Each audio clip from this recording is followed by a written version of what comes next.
Hello, welcome to I automation. आज हम देखने वाले हैं इंडस्ट्रियल ऑटोमेशन के बारे में, जिसका हम स्टार्ट करने वाले हैं व्हाट इज ऑटोमेशन से। ठीक है, ओके। सो ये हमारा आई ऑटोमेशन ट्रेनिंग हब है, जिसके अंदर आप देख सकते हैं हेड ऑफिस साकन का है, ब्रांच ऑफिस डेक्कन में है। तो हम स्टार्ट करते हैं हमारा लेक्चर आज से। स्टार्टिंग करते हैं ऑटोमेशन से। सो ऑटोमेशन अगर आप देखे जाओगे तो the word automation is derived from Greek words auto, that is self driven, and matters means motions, that is movements. So self driven movements which are done by using machine as called as automation. That is a simple definition of automation. So यहाँ पे दिखा हुआ कि automation is a technology that results in operation of machines and systems with minimal human intervention and achieves performance superior to manual operation. इसका मतलब क्या है कि ऑटोमेशन क्या है? एक सबसे पहले ये तो टेक्नोलॉजी, ये क्या करते हैं, ये टेक्नोलॉजी का यूज करके हम क्या करते हैं कि मिनिमल ह्यूमन इंटरवेंशंस होने के बावजूद भी हमारा परफॉर्मेंस जो रहेगा वो अचीव कर सकते हैं with superior edge compare to manual operation. ये उसका बेसिक डेफिनेशन है। उसके बाद हम देखने वाले हैं टाइप्स ऑफ ऑटोमेशन। अभी ऑटोमेशन में देखे जाए तो बहुत सारे टाइप्स आप देख सकते हैं, जैसे कि यहाँ पे लिखे हुए कुछ फिक्स्ड ऑटोमेशन लिखा है, प्रोग्रामेबल ऑटोमेशन है, फ्लेक्सिबल ऑटोमेशन है, इंटीग्रेटेड ऑटोमेशन है। तो ये अगर चीजें देखा जाती है तो अगर इसके साथ भी आप मैचिंग करते हो तो वहां पे आपको एक बिल्डिंग ऑटोमेशन मिलेगा, प्रोसेस ऑटोमेशन मिलेगा।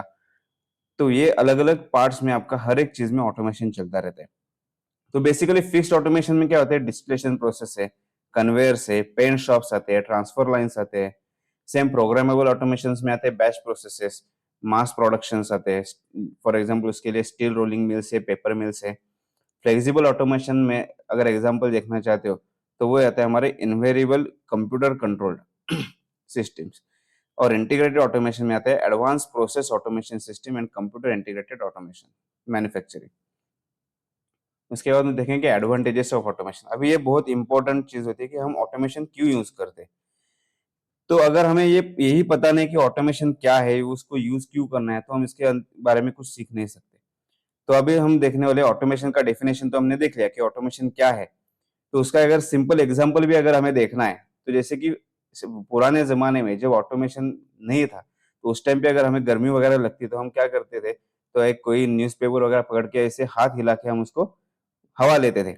लेकिन अभी के ज़माने में देखोगे तो आप सिर्फ़ एक बटन दबाते हो, आपका फैन चालू हो जाता है। ये सिंपल ऑटोमेशन है। और हमारा ह्यूमन बॉडी ये सबसे बेस्ट एग्ज़ाम्पल है ऑटोमेशन का। जो भी चीज़ें हमारे ह्यूमन बॉडी के अंदर होती है, वो सारी की सारी ऑटोमेटिक होती है। जैसे कि हमारा अ, डाइजेशन सिस्टम है, या फिर जो हम ब्रीदिंग करते हैं वो है, सांस लेना छोड़ना। अगर कहीं पे आप जा रहे हो, कहीं से धूल उड़ती है तो आप आंखें अभी अपने आप बंद हो जाती है। तो ये एक सम टाइप का ऑटोमेशन ही है। तो जो भी चीजें आप ह्यूमन बॉडी से रिलेट करते हो तो आपको ऑटोमेशन का सिंपल सिनेरियो समझ में आता है। तो अभी इसके एडवांटेजेस के बारे में अगर बात कर रहे हैं तो इसमें सबसे पहला एडवांटेज यहाँ पे आता है डिक्रीजेस ह्यूमन एफर्ट्स। जो भी आपका कष्ट हो रहा है आपको, वो कष्ट आपका ऑटोमेशन से कम होता है। जैसे कि फॉर एग्जांपल, अगर आप, जैसे हमने स्टार्टिंग में फैन का एग्जांपल लिया, तो अभी के ज़माने में हमें सिर्फ बटन दबाने का कष्ट है, एफर्ट है, बाकी कुछ एफर्ट्स हमें लेने नहीं पड़ते। वैसे इंडस्ट्री में भी जो भी काम आप हेवी मशीन्स वगैरह अगर रहते हैं, कुछ हेवी काम करना है, उठाना है, कुछ जगह से आपका कोई ऑब्जेक्ट लेके कहीं पे लेके जाना है, तो वहाँ पे अगर आप क्रेन्स वगैरह यूज़ करते हो, तो एक टाइप का ऑटोमेशन है। तो वो भी आप इज़िली कर सकते हो, यानी आपके एफर्ट्स कम हो जाते हैं। दूसरा इंक्रीजेस प्रोडक्टिविटी। तो ये प्रोडक्टिविटी सबसे इम्पोर्टेंट चीज़ है, क्योंकि आज के ज़माने में अगर आप देखते हो, तो वहाँ पे जो भी आपका प्रोडक्ट है, उसका प्रोडक्टिविटी अगर एग्ज़ैक्टली मैच हो रहा है, तो आपका प्रोडक्शन सफल है, नहीं तो आपका उसका यूज़ नहीं होगा। जैसे कि फॉर एग्ज़ाम्पल हम टेलर का लेते हैं, जो हमारे कपड़े सीता है। तो कपड़े सीने वाला अगर एक टेलर की बात हम करते हैं, मैं यहाँ पे लिख के आपको दिखा सकता हूँ कुछ चीज़ें। तो सपोज़ हम एक टेलर की बात करें,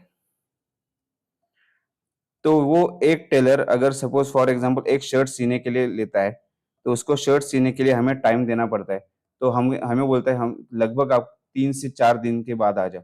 लेकिन देखा जाए तो एक शर्ट बनाने के लिए उसको ज़्यादा से ज़्यादा टाइम लगता है 3 आवर्स, 3 घंटे का आप बात कर सकते हैं। तो अगर एक दिन में वो कितना शर्ट्स बना सकता है, तो वो उसको हम कर सकते हैं 24 डिवाइड बाय 3, तो ये होना चाहिए 8। लेकिन वो पूरा का पूरा 24 घंटा काम नहीं कर सकता, इसलिए हम उसको सपोज मान के चलते कि वो हमारा 12 आवर्स का काम कर रहा है। तो अगर वो 12 आवर्स में काम कर रहा है तो 12/3 करते हैं तो हमें सिर्फ 4 प्रोडक्शन मिलता है। वही अगर आप मशीन का यूज करते हो तो मशीन क्या होता है, 24/7 आप मशीन से काम करवा सकते हो।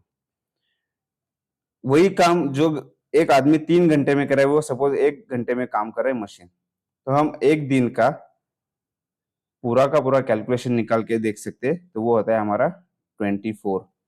तो एज कंपेयर टू ह्यूमन आप देख सकते हो यहाँ पे ह्यूमन सिर्फ 4 प्रोडक्शन कर रहा है, यहाँ पे मशीन के साथ हम 24 प्रोडक्शन दे रहे हैं। तो इस तरीके से हमारा क्या होता है, प्रोडक्शन इंक्रीज होता है। साथ ही उसके बाद का हम देखने वाले इंक्रीजेस सेफ्टी। तो सेफ्टी ये बहुत बड़ा पार्ट आता है इंडस्ट्री में, कहीं पे भी जाओगे तो सेफ्टी इंपॉर्टेंट होती है।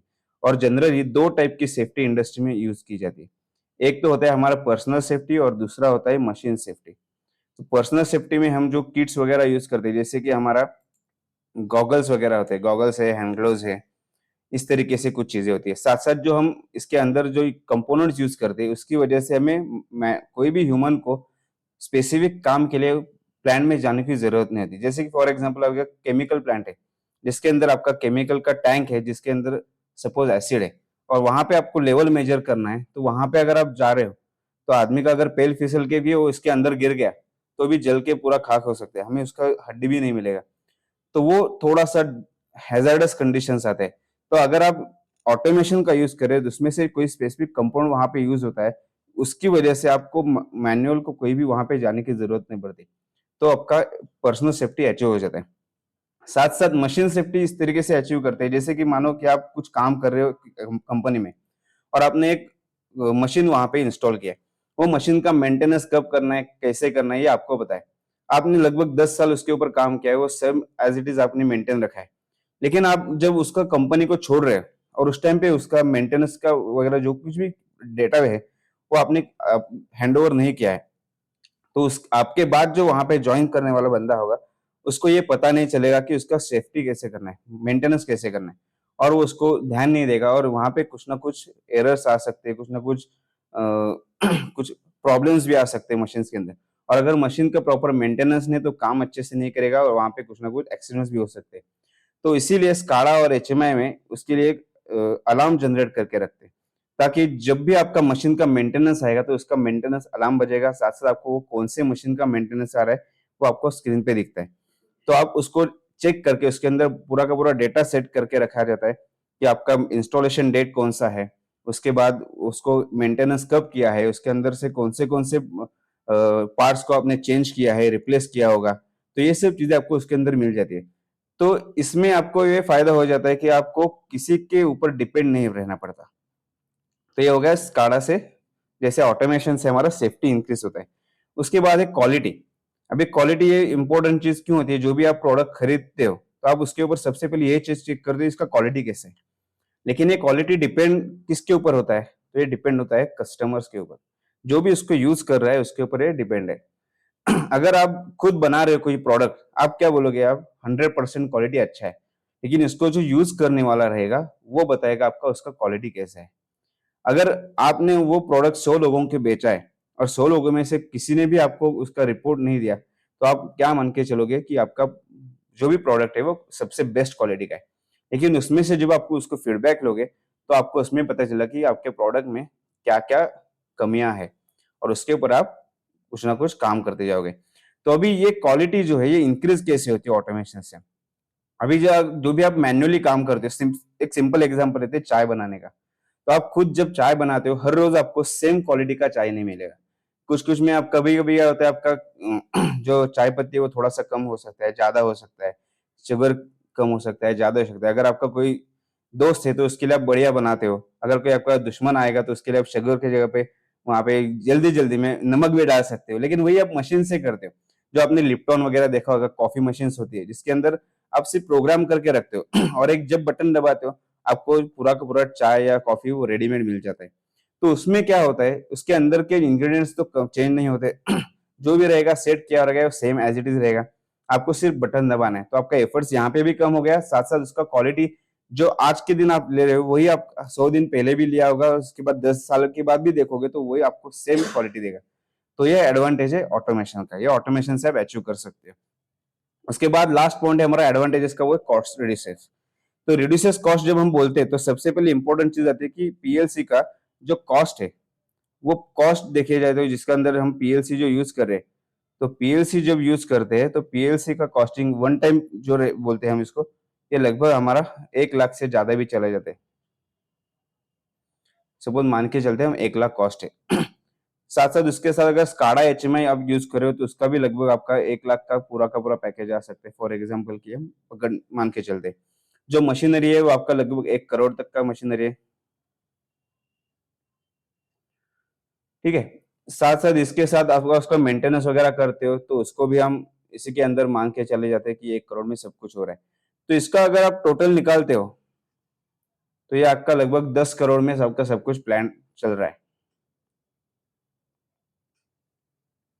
ठीक है। वही आप अगर दूसरी बात करते हैं मैनुअल की, तो मैनुअल में क्या करें आप खुद अगर कहीं पे काम करना चाहते हो तो आप क्या करोगे, मिनिमम 10-10,000 पर मंथ से आप स्टार्ट कर रहे हो, तो पर मंथ आपका एक 10,000 हो गया। तो 1 ईयर के लिए आपका हो गया 1,20,000, ठीक है। तो 1,20,000 आपका 1 ईयर का हो गया। अगर वही आप 10 साल के लिए काम करें तो हो जाएगा आपका 12 लाख।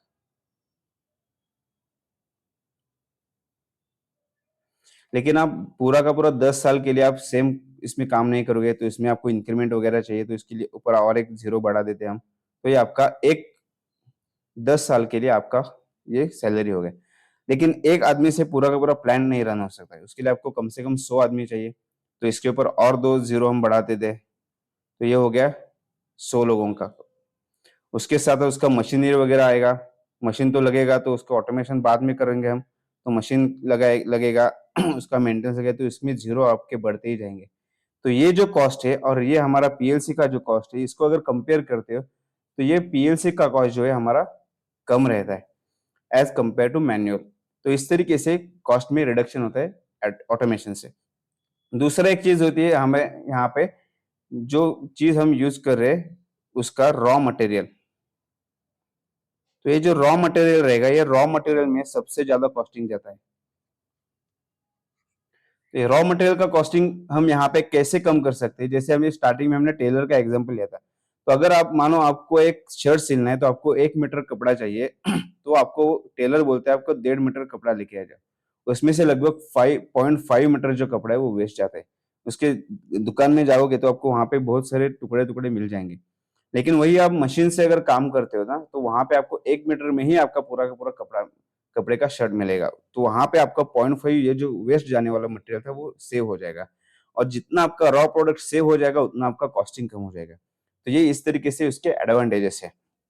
उसके बाद हम देखेंगे इसका हिस्ट्री, ऑटोमेशन का हिस्ट्री क्या है। हिस्ट्री मतलब जैसे हम स्टेप बाय स्टेप इसके अंदर डेवलपमेंट कैसी हो जाती है उसके बारे में थोड़ा सा डिस्कस करेंगे। तो स्टार्टिंग में सबसे पहले हमारा था वो मैनुअल कंट्रोल था, ठीक है। तो मैनुअल कंट्रोल में जो भी हम चीज देखते हैं वो पूरा का पूरा मैन्युअली ऑपरेशन था जैसे कि हमें कोई वॉल को ऑन ऑफ करना है, किसी वॉल को ओपन करना है स्पेसिफिक रोटेशन में इसको क्लोज करना है, तो पूरा का पूरा चीज मैन्युअली करना पड़ता है। अगर कहीं पे आपको टैंक का लेवल मेजर करना है तो वहां पे आपको खुद जाके आपको उसका लेवल चेक करना होता था। तो सेंसर भी वहां पे थे लेकिन उसको रीडिंग लेने के लिए आपको मैन्युअली काम करना पड़ता था। तो इसमें बहुत सारे डिसएडवांटेजेस थे, जैसे कि सेफ्टी का सबसे बड़ा इशू था जैसे उसके बाद उसका सेफ्टी के साथ साथ क्वालिटी का एक इशू था। उसके बाद प्रोजेक्ट टाइम जिसको हम बोलते हैं, हमारा रॉ प्रोडक्ट इन होने से फाइनल प्रोडक्ट बनने तक जितना टाइम लगता है उसको बोलते हैं प्रोजेक्ट टाइम। तो ये प्रोजेक्ट टाइम यहाँ पे बहुत ज्यादा था। तो इसमें क्या हुआ, थोड़ा थोड़ा डेवलपमेंट हो गया, और डेवलपमेंट होने के बाद हमारा सेकंड स्टेप आ गया, वो है हमारा न्यूमेटिक कंट्रोल। तो ये न्यूमेटिक कंट्रोल में क्या हुआ कि जहां पे हमारे कंट्रोल वॉल्स थे तो कंट्रोल वॉल्स को यहाँ पे थोड़ा सा रिप्लेस किया प्रेशराइज एयर के थ्रू ऑपरेट होने वाले वॉल्स में, जिसको हम न्यूमेटिक वॉल्स बोलते हैं। तो ये न्यूमेटिक वॉल्स से क्या हुआ, जो ऑपरेशंस थे हमारे वो थोड़े से फास्ट हो गए, कंट्रोल एक्शंस फास्ट हो गए। जो काम आपको मैन्युअल में करने के लिए थोड़ा टाइम लगता है, सपोज फॉर एग्जांपल आप कोई घर में आपके बाल्टी में पानी भर रहे हो तो आपने नल छोड़ा है, तो जब आप उसको बंद करना चाहते हो तो उसको बंद करने वक्त थोड़ा सा टाइम जाता है, तो इसकी वजह से आपका जो भी पानी रहेगा वो थोड़ा सा वेस्ट हो सकता है। लेकिन वही न्यूमेटिक्स में क्या होता है, वो आपका न्यूमेटिक्स ऑपरेटेड हो, इसलिए आपका जो टाइम लगने वाला है वो फ्रैक्शन ऑफ सेकंड में आपको उसको ओपन या क्लोज कर देगा। तो उससे क्या होगा, थोड़ा सा वेस्ट जो जा रहा है वो भी कम हो जाएगा और एक्शंस भी फास्ट हो जाएंगे। तो ये इसका एडवांटेज था। लेकिन इसमें भी डिसएडवांटेजेस थे जैसे कि जो प्रेशराइज एयर जनरेट करने के लिए हमें कंप्रेसर चाहिए, उसकी साइज ये बहुत बड़ी होती थी। तो उसकी साइज बढ़ने से क्या हो गया, हमारा पूरा जो सिस्टम है वो थोड़ा सा बल्की हो गया और कॉम्प्लेक्स भी हो गया। साथ साथ उसका सेफ्टी का इश्यू भी वहां पे बढ़ गया। छोटे से छोटा अगर कंप्रेसर एक्सेस प्रेशर से अगर फटता है तो पूरा का पूरा बिल्डिंग भी गिरा सकता है। वही इंडस्ट्री में उस टाइम पे जो कंप्रेसर यूज होते थे वो उसकी साइज भी बहुत बड़ी होती थी। तो अगर उसमें से एक भी अगर कंप्रेसर फटता है तो पूरा का पूरा एमआईडीसी भी आपका खतरे में आ सकता है। तो इसलिए इसमें थोड़ा सा डेवलपमेंट हो गया और उसके बाद आ गया हमारा हार्डवेयर कंट्रोल, और उसको हम बोलते हैं रिले कंट्रोल भी। तो यहाँ पर क्या हुआ, इलेक्ट्रिकल का थोड़ा सा यूज स्टार्ट हो गया, जिसमें वायरिंग करना स्टार्ट हुआ है। तो जहाँ पे सेंसर्स वगैरह थे तो सेंसर्स का वायरिंग आपको जहाँ पे सेफ एरिया है वहां तक हम लाके रखते थे, और वहां से हम उसका मेजरमेंट भी कर सकते थे। साथ साथ यहाँ पे हार्डवेयर टाइमर काउंटर्स का भी यूज किया गया। साथ साथ यहाँ पे मोटराइज्ड वॉल्स का एंट्री हो गया। तो जहां पे हमें न्यूमेटिक कंट्रोल से जो फ्रैक्शन ऑफ सेकंड में काम हो रहा था उसको हमें अगर उतना जरूरी नहीं है इतना फास्ट काम करना है, तो वहां पे जो न्यूमेटिक वॉल्स थे उसको रिप्लेस किया मोटराइज्ड वॉल्स से। उसकी वजह से ये हुआ कि जो भी हमारा न्यूमेटिक्स के लिए लगने वाला कंप्रेसर्स थे वो थोड़े से कम हो गए, और उसके साथ बल्कनेस उसका कम हो गया। तो ये इसका एडवांटेज हो गया हार्डवेयर कंट्रोल का। उसके बाद इसका एक्शन भी थोड़ा सा फास्ट हो गया, क्योंकि यहाँ पे टाइमर्स का और काउंटर्स का भी यूज हो गया। तो जब टाइमर का अगर यूज होता है तो आपको वहां पे स्पेसिफिक ऑपरेशन को कंट्रोल करने के लिए ध्यान रखने की जरूरत नहीं पड़ती। आपने टाइमर सेट करके रखा है तो उसके बाद वो ऑटोमेटिक कट ऑफ भी हो सकते हैं और कट ऑन भी हो सकते हैं साथ साथ। तो इसके एडवांटेजेस थे। इसमें एक सबसे बड़ा डिसएडवांटेज ये था कि इसका ट्रबल शूटिंग। तो वायरिंग में अगर कुछ फॉल्ट्स आते हैं तो उसको ट्रबल शूट करना बहुत डिफिकल्ट होता था। जैसे कि मानो कि आपको मैंने एक 100 वायर का बंडल आपके हाथ में दे दिया, उसको आप बोला इसमें से एक वायर मेरा फॉल्टी है, उसको फाइंड आउट करो। आप क्या करोगे, डायरेक्टली एक मल्टीमीटर लोगे, मल्टीमीटर दोनों सिरों पे जोड़ के कंटिन्यूटी चेक करोगे, और कंटिन्यूटी चेक करने के बाद आप बताओ कि अगर ये कंटिन्यूटी में उसका आवाज आ रहा है तो ये ओके, नहीं आ रहा है तो फॉल्ट है। तो आपको वो 100 वायर्स चेक करने हैं, उसके लिए टाइम कितना लगेगा ये थोड़ा सा सोच लो। साथ साथ अभी आपके सामने जो रखेगा वो छोटा सा वायर रहेगा, लेकिन इंडस्ट्री में ऐसे बहुत बड़े बड़े वायर्स रहते हैं जिसका लेंथ आपको एक सिरा आपके हाथ में तो दूसरा कहाँ पे रहेगा आपको भी पता नहीं होगा। तो उस टाइम में अगर उसको चेक करना है उसमें से कौन सा वायर फॉल्ट है, बहुत डिफिकल्ट होता था। तो उसमें क्या हुआ, थोड़ा सा डेवलपमेंट हो गया। उसके बाद आ गया हमारा इलेक्ट्रॉनिक लॉजिक कंट्रोल, जिसके अंदर हमें लॉजिक गेट्स का यूज किया गया। तो लॉजिक गेट्स तो आपको पता होंगे, एंड और नॉट, ये जो बेसिक लॉजिक गेट्स है हमारे, ये एंड और नॉट, ये लॉजिक गेट्स के आईसी का यूज यहाँ पे हो गया। तो ये लॉजिक गेट्स से आईसी अगर आप देखते हो तो उसके साइज आपके नाखून के बराबर होता है। तो इतने छोटे आईसीज होने की से क्या हुआ, जो हमारा कंट्रोल पैनल है, ये कंट्रोल पैनल का साइज छोटा हो गया। ये सबसे बड़ा एडवांटेज हो गया, कंट्रोल पैनल्स जो थे वो बड़े बड़े हो रहते थे, उसका साइजिंग छोटा हो गया। उसके बाद यहाँ पे और एक एडवांटेज इसका मिला, जो ट्रबल शूटिंग का इश्यू यहाँ पे था हमारा, तो वो ट्रबल शूटिंग का इश्यू यहाँ पे थोड़ा सा रिजॉल्व हो गया। क्योंकि जो वायर सिंगल सिंगल वायर यहाँ पे हार्डवेयर में कर रहे थे, यहाँ पे आप मल्टीपल वायर से उसका टेस्टिंग कर सकते हैं। जैसे कि फॉर एग्जांपल एंड गेट का अगर बात कर दे, तो सारे के सारे अगर इनपुट्स हमारे ओके है या फिर वन है, तो ही हमारा आउटपुट जो रहता है वो वन होता है। तो मानो सपोज मैंने 5 वायर्स का एक बंडल ले लिया, 5 वायर्स यहाँ पे एंड गेट को कनेक्ट किए, तो अगर पांचों वायर्स ओके तो मेरा आउटपुट वन मिलेगा। तो मेरे एट ए टाइम ये 5 वायर्स टेस्ट हो गए। उसके नेक्स्ट 5 वायर लगाए, वहां पे भी ओके, तो ये साइड में हो गए। उसके बाद और 5 वायर आपने लगाए, इसमें से अगर एक वायर फॉल्टी है तो यहाँ पे आउटपुट आपको 0 मिला। तो आप वो 5 वायर में से आप फाइंड आउट कर सकते हो। तो यहाँ पे आपका ट्रबल शूटिंग का टाइम भी थोड़ा कम हो गया। तो ये इसका एडवांटेज था। लेकिन इसका भी बड़ा डिसएडवांटेज था, वो था वो लॉजिक चेंज।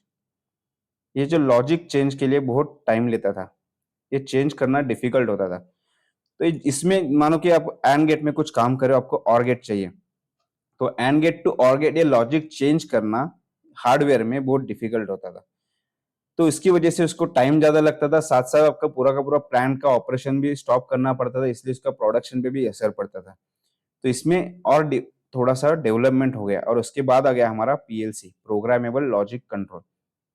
तो ये पीएलसी के अंदर क्या हुआ, जो भी हमारे डिसएडवांटेजेस थे यहाँ पर मैनुअल से लेके इलेक्ट्रॉनिक लॉजिक कंट्रोल तक, वो सारे के सारे यहाँ पे ओवरकम कर दिए। क्योंकि इसमें जो कुछ आपका हार्डवेयर था वो हार्डवेयर ही थोड़ा सा कम कर दिया। जैसे टाइमर काउंटर्स थे, लॉजिक गेट्स थे, वो सारे के सारे हमारे इंस्ट्रक्शंस के रूप में सॉफ्टवेयर के अंदर आ गए। तो ये सॉफ्टवेयर में आने की वजह से क्या हुआ, ये लॉजिक अगर चेंज करना है, सिर्फ एक इंस्ट्रक्शन चेंज किया, लॉजिक चेंज हो गया। सेम यहाँ पे टाइमर काउंटर्स है, तो टाइमर काउंटर्स का भी इंस्ट्रक्शन आ गया, इसकी वजह से हमारा क्या हो गया, हार्डवेयर कम हो गया।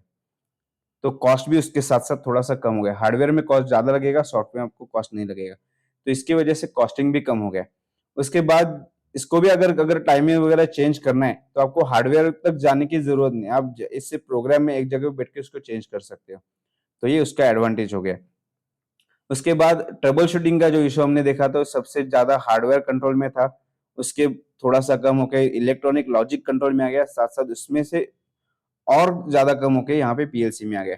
तो जैसे हम हार्डवेयर में एक एक वायर कर रहे थे, एंड लॉजिक में से लॉजिक में हमने पांच पांच वायर किए, तो ये जो हमारा पीएलसी, इसमें हम सारे के सारे 100 वायर्स एट ए टाइम जोड़ दिए और उसके साथ देख लिया कि आउटपुट कौन सा नहीं चल रहा है, वही हमारा फॉल्टी है। तो ये जितने भी डिसएडवांटेज थे सारे के सारे ओवरकम हो गए। और साथ साथ इसका जो प्रोजेक्ट टाइम जो हमारा मैनुअल में था, जो थोड़ा थोड़ा कम होते आया था, यहाँ पे पीएलसी से बहुत ज्यादा कम हो गया। तो इस वजह से आपका प्रोडक्शन रेट भी बढ़ गया। तो ये है इसका ऑटोमेशन का हिस्ट्री। और साथ साथ ये जो पीएलसी है, ये पीएलसी जो सबसे फर्स्ट वाला जो पीएलसी है हमारा, ये पीएलसी ये पीएलसी हमारा जो पहले तो 1969 में सबसे फर्स्ट पीएलसी गया था, जो है हमारा मॉडिकॉन कंपनी ने डिजाइन किया था। और ये पूरा हार्डवेयर रिले बेस्ड पीएलसी था। इसीलिए पीएलसी प्रोग्रामिंग में सबसे इंपॉर्टेंट चीज आती है, वो है रिले। ओके, नेक्स्ट हम देखेंगे अभी कंपोनेंट्स ऑफ ऑटोमेशन। और ये एक इंपॉर्टेंट पार्ट आ गया हमारा, कंपोनेंट्स ऑफ ऑटोमेशन। तो ये ऑटोमेशन कंपोनेंट्स जो होते हैं, इसमें आप देख सकते हैं यहाँ पे हमें दिखेगा फील्ड इंस्ट्रूमेंट्स, उसके बाद दिखेंगे आपको कंट्रोल हार्डवेयर और कंट्रोल सॉफ्टवेयर। ये तीन कंपोनेंट्स आते हैं ऑटोमेशन के। जैसे आप कोई भी आपका अगर पेन लेते हो, तो पेन के भी कंपोनेंट्स आते हैं अलग अलग, जैसे उसका नीब है, उसका इंक है, उसका रिफिल है, उसका बॉडी है, उसका अगर ग्रिप रहेगा तो ग्रिप रहेगा, उसका कैप रहेगा, ये इसके कंपोनेंट्स है। वैसे ऑटोमेशन में फील्ड इंस्ट्रूमेंट्स, कंट्रोल हार्डवेयर और कंट्रोल सॉफ्टवेयर, ये तीन हमारे कंपोनेंट्स आते हैं। फील्ड इंस्ट्रूमेंट्स में अगर देखा जाएगा तो यहाँ पर हमें इनपुट और आउटपुट डिवाइसेस मिलते हैं, जिसके अंदर आपके डिजिटल और एनालॉग दोनों टाइप के डिवाइसेस मिलते हैं, डिजिटल एनालॉग। तो ये इनपुट आउटपुट का मतलब क्या है, जहां से भी हमें जो सिग्नल मिल रहा है वो हमारा आएगा इनपुट में। जैसे कि हमारे सेंसर्स है, इसमें बहुत सारे सेंसर्स है, प्रॉक्सिमिटी सेंसर्स है, लेवल सेंसर्स है, टेम्परेचर सेंसर्स है। साथ साथ जो यहाँ से इनपुट आपको मिलेगा वो आपका जाएगा यहाँ पे कंट्रोल हार्डवेयर में, जहाँ पे हमारा पीएलसी लगा होगा।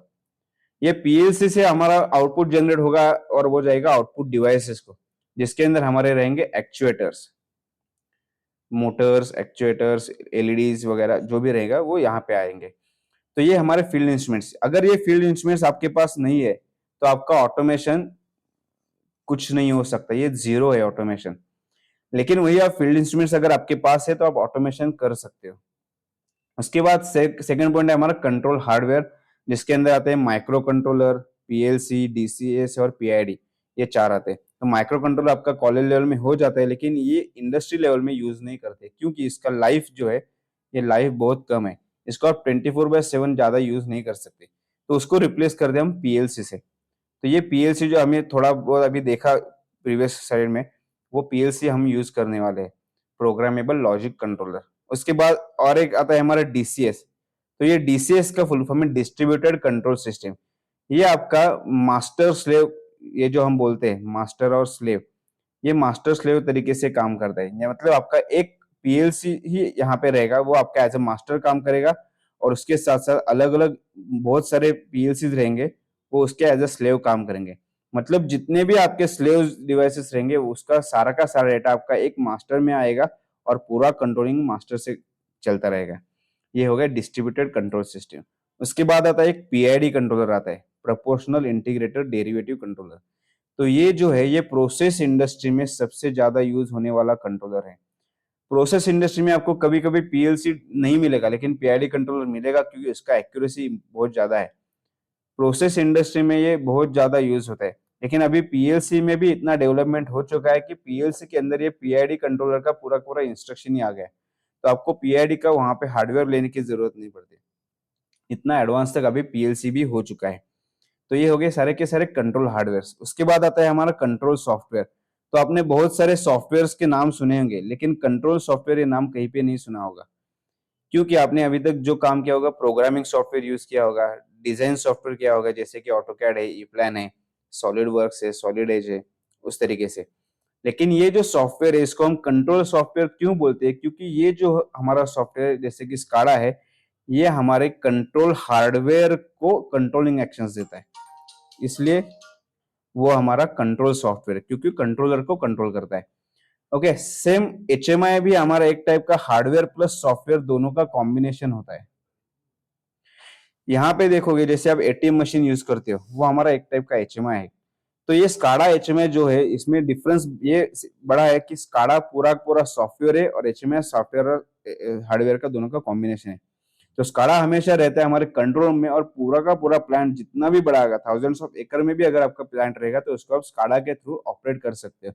तो स्काडा में आपको पूरा का पूरा एनिमेटेड व्यू आपके प्लांट का मिल जाता है, और एचएमआई डेडिकेटेड रहता है कुछ छोटे छोटे प्रोसेसेस के लिए। तो ये हमारा हार्डवेयर और सॉफ्टवेयर का पार्ट है, मतलब कंपोनेंट्स ऑफ ऑटोमेशन यहाँ पे खत्म होता है। ठीक है, तो ओके, थैंक यू। तो ये हमारा आज का सेशन यहीं पे खत्म होता है। थैंक्स।